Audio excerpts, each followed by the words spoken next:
Hello students, how are you? I hope you all are liking my videos and you are getting right information and explanation of the every chapter. Today I am back with the next video for class 10th. In this video I will tell you the poetry section. In this video I will explain you the poem Fire and Ice. Fire and Ice. This poem is written by Robert Frost. तो बच्चों मैं आप लोगों को इस poem Fire and ice के बारे में बताना चाहूँगी।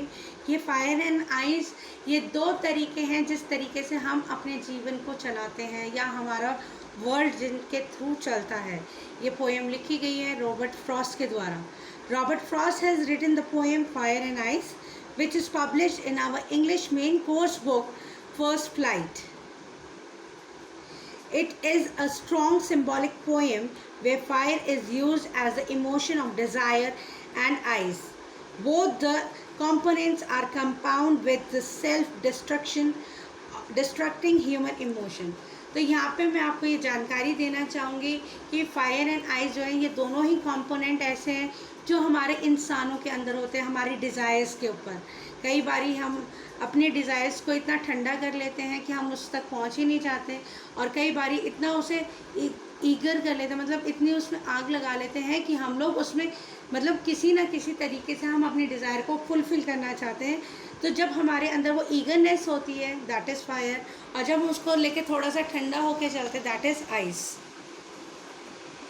The poet is originally of the opinion that he has been very closely associated with the fiery desired and considered it capable of bringing humans being on destructive stage.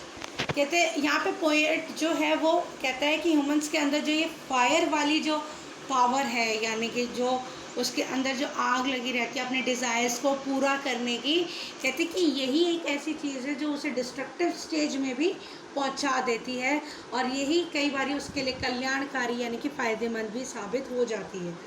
The poet presents two opposite views about the end of humanity and the world.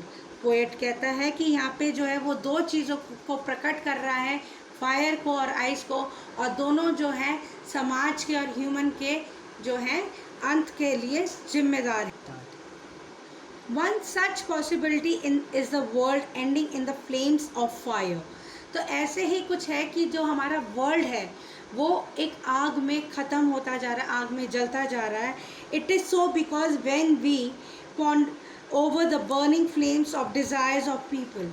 ये तब होता है कि जब लोगों की इच्छाएं जो है इतनी ज़्यादा बढ़ जाती हैं, इतनी ज़्यादा हो जाती हैं कि वो अपनी इच्छाओं को पूरी करने के लिए कैसा भी रास्ता चूज़ कर लेता है, चाहे वो सही है चाहे वो गलत है. These will definitely hurt the world into another nuclear war. और कई बारी इन्हीं वजह से जो है न्यूक्लियर वॉर होने के चांसेस बढ़ जाते हैं. The second possibility is the end of the world due to ice. और ये सेकेंड पॉसिबिलिटी है कि हमारे इस वर्ल्ड का एंड हो सकता है आइस के ज़रिए. Ice, the poet has a strong feeling that people have so much hatred in their hearts against each other that it will be sufficient to freeze the entire planet towards the death and ice wicked hatred are two opposite opinions enough to destroy the world. और कहता है कि ये जो दूसरी वाली जो है आइस जो है ये लोगों के अंदर भरी हुई नफ़रत को शो कर रहा है.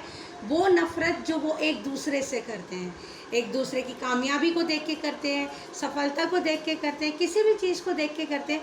और यही वो आइस है जो हमारे प्लैनेट को जो है इतनी बुरी तरीके से फ्रीज़ कर देगी कि वो आगे बढ़ ही नहीं पाएगा. The conclusion of Fire and Ice poem is that the poem is revolving around the theme that human emotions are destructive and has two possible forms. तो ये जो है ये दोनों ही चीज़ें कंपोनेंट्स फायर और आइस जो है ये ह्यूमन इमोशंस पे डिपेंड करते हैं, डिज़ायर्स पे, आपकी हेट्रेड पे, और दोनों जो है एक वर्ल्ड को, एक प्लैनेट को तबाह करने के लिए बहुत हैं.